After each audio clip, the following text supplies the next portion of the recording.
Merhaba arkadaşlar, yepyeni haberlerle karşınızdayız. Afra Saraçoğlu Mert Ramazan Demir ile ayrılık iddialarına net yanıt verdi. Afra Saraçoğlu Paris Moda Haftası dönüşü Mert Ramazan Demir ile yaşadığı ayrılık iddialarına son noktayı koyarak açıklamalarında bulundu. Ünlü oyuncu Afra Saraçoğlu Paris Moda Haftası'nı döndükten sonra İstanbul Havalimanı'nda gazetecilerin açıklamalarında bulundu. Son dönemde adı Mert Ramazan Demir ile yaşadığı ilişki hakkında çıkan ayrılık dedikoduları ile gündeme gelen Saraçoğlu bu iddialara açıklık getirdi.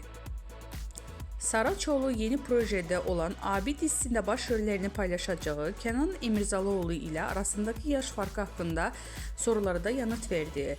Genç oyuncu yaş farkının ilişkiye engel olmayacağını vurguladı. Demek sevildi ki bu kadar konuşuldu. Yaş farkının bir problem olacağını düşünmüyorum dedi.